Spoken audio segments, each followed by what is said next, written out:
Basil. Basil had been more upset than his master could understand about Xalaphin. He had tried desperately to win her over, but failed. I don't have much to work with being an apprentice, but at least I'm not a slave like my parents. Still, how does Master Watercress expect me to not find someone within the city? Would he allow me to court anyone? Frustrated, Basil left his teacher to clean up the masonry tools himself. While mulling over his plight, Basil played with his master's valuable gemstone, turning it over in his trousers pocket as he climbed the clean-cut limestone steps to the metropolis. Every single building in the city was composed of the same glaring white blocks. When weather mages allowed for routinely sunny days, it was nearly impossible to see anything with the two suns, Akol and Hinuk, reflecting off every wall. The only safe outdoor spot on those days was the rank, partially shaded and lily-pad-covered lake they'd just returned from. But hats and head coverings made the conditions bearable for townspeople to mull about. Some manned their shops, some carried clothes or food or raw materials in large carts, and some, who had no obligations in the world, relaxed by the doors to their homes under a shaded overhang. Most of the homes were a simple stone box with a wooden roof. Wealthier residents could afford a second or third story, or glass windows even, but most could only afford the simple cube with basic plumbing. The manor, where Basil's enslaved parents worked, was a different matter entirely. High aristocracy just short of royalty had dwellings much grander than the rest of the city. They lived on the edge of Sithica, so they could keep expanding their estate deeper into the heliotrope forest. Even though Basil resented the wealthy merchants' encroachments, he had no interest in the forest. He didn't care much for the plants in general, which was unfortunate as his job required tending to long-term ailments using herbal remedies. Yet Basil enjoyed being a healer overall. He liked bringing a smile to other people's faces. He liked wielding any amount of magic, and he liked having the ability to make his patients feel better. He had only treated people inside Vitron's capital, but there were more than enough injuries and ailments that he wasn't jaded. If it weren't for the magical veil of health surrounding the city, illnesses and infections would ravage the population, and 50 healing mages working full-time couldn't treat all the patients. As it was, the three mages, Basil, Master Watercress, and Vitron's low healing mage, Master Annis, were plenty. When Basil was lucky, there weren't any patients to tend to at all. Those occurrences were rare, but on days like that, Watercress taught him other arts. Some were more interesting than others, but he liked knowing them nonetheless. Basil hadn't had an idea how he could use his studies of tree rings or foreign dancing techniques, but carpentry and masonry entertained him. It was good work, and he was grateful to distract his mind with sanding down a beam or chipping away at obstinate mortar. He craved such distractions now more than ever. Basil hadn't been lying when he said he only wanted to see his parents. Although, if he ran into some of his friends from the manor, he wouldn't mind. But he was tired of Xalaphin. She had no more interest in him than she had for vermin.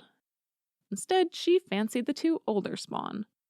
The younger was 3 times her age, and the older had fully white hair.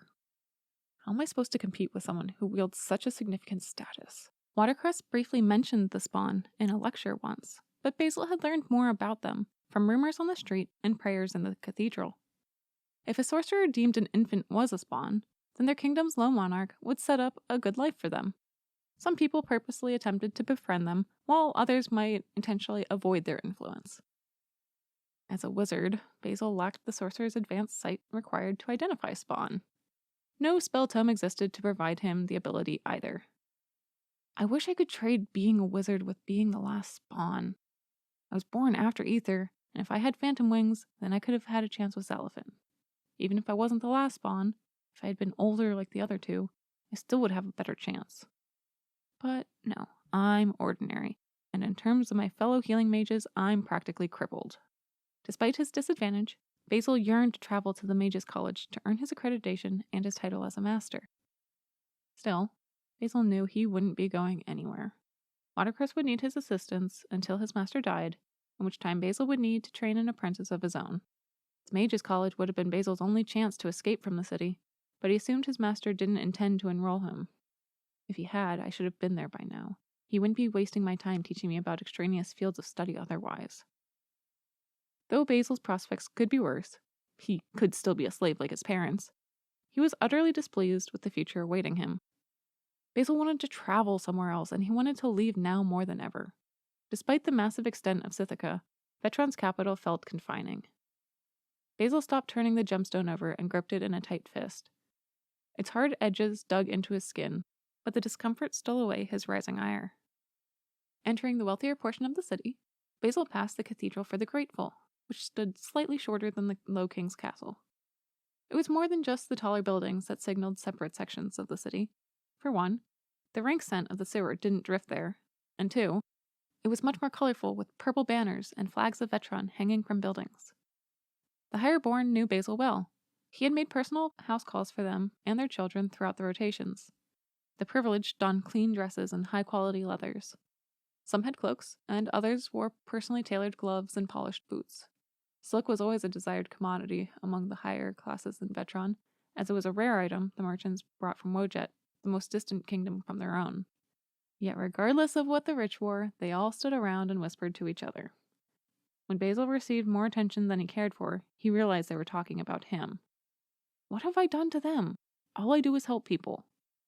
He's been talking about sending Xalafin away. That boy keeps making unwanted passes at her. Honestly, what does it take to send a message to imprudent peasants? In the old days, Morkagor could have slaughtered him on sight, one of the gossiping women said to her circle. Basil pretended not to notice. He didn't know why he cared, but he did. It wasn't as if his station was much lower than theirs were. Healing mages had a decent standing in society. At least his master did. Though Basil had completed his training, he was still an apprentice, so that brought him down considerably. Someday Basil might even serve Low King Citrine directly as Vetron's low healing mage, but it was most likely that Master Watercress would be selected for that position next, because Master Annis was in the fermenting stage of his aging process. It was only once Basil approached the transportation mage's store that the gossip shifted to current events occurring around the realm. Basil caught snippets of the conversations. Rhysiclai are raiding in the north. Attacked a spawn. King Tanzanite's cousin murdered. Dark warlock on the loose. Basil navigated the bystanders and approached Master Azimuth's shopkeeper. Good evening, Basil. News for your master? The courier asked. It wouldn't be a new day without it. Basil exchanged Watercress's precious gem for the folded parchment papers. In addition to the newspaper were his master's routine letters from Rosemary, Master Turmeric, Master Clove, and a dozen other herbalists, healing mages, and alchemists working across the realm. Basil crammed the collection of parchment into an inside pocket of his tunic. Today's news is unfortunate, I'm afraid. Basil shrugged. It might be better tomorrow, and better to know than not to know. He hadn't meant the statement. He only read the news if it concerned Vetron or Sithicus specifically. But even then, he usually learned the best details from aristocratic street gossipers. Basil wouldn't tell that to the courier, though. I pray to the angels you're right. Immediately after leaving the area around the post, the whispers switched from discussing the realm's current events to gossiping about Basil. He nearly considered turning back home to his master's office, but he did not want to allow others to influence his decisions. As Basil passed his Low King's castle, he gawked up at the massive towers and finials stretching above his head. For being 9 ages old, the limestone castle stood firm, glistening in the intense sunlight. To the side of the limestone castle was Treeside Manor, his destination. It perched precariously close to the cliffside, but the views of the lily pads below were striking, especially when the sun dipped low and traced long lines of light and shadows across the plant's curving edges. Basil knew better than to enter through the manor's front doors, so he trekked around to the back to one of the servants' entrances. He resented following such a ridiculous protocol, but he didn't let his minor animosities affect his mood. Avoiding slaves balancing all sorts of pottery and other goods on their shoulders and heads, he sidled through the thin alley to the back door. Basil had passed one young man he had known growing up, but he didn't greet 18 because he focused on balancing a massive limestone block across his back. Once inside the main section of the estate, Basil searched for his parents. Familiar tapestries and painted marble statues flanked short-piled burgundy rugs along the length of the otherwise whitewashed corridor. He first checked the kitchen, his mother's usual post. As Basil neared the entrance, Five, the manor's other slave about Basil's age, carried a hefty sack of flour toward the kitchens. As with 18's and Basil's, Five's parents had likewise been slaves of Treeside Manor. If it isn't the lanky twig, Basil greeted Five by his childhood nickname. Basil refused to address his friend by his assigned number. Better than being the uncouth herb. 5 shifted to the sack of flour to one arm. Debatable. Basil clasped his free forearm. If both of 5's arms had been unoccupied, he would have hugged him. Let's hit it. I've got to get going on the next pie, and you're here to see her anyway. 5 stuck out his tongue as he passed into the open doorway. Turning a slab of meat over in a wide double-handled pan in a tall brick chimney, slaves number 72 and 30 prepared dinner for their owners and their owners' guests.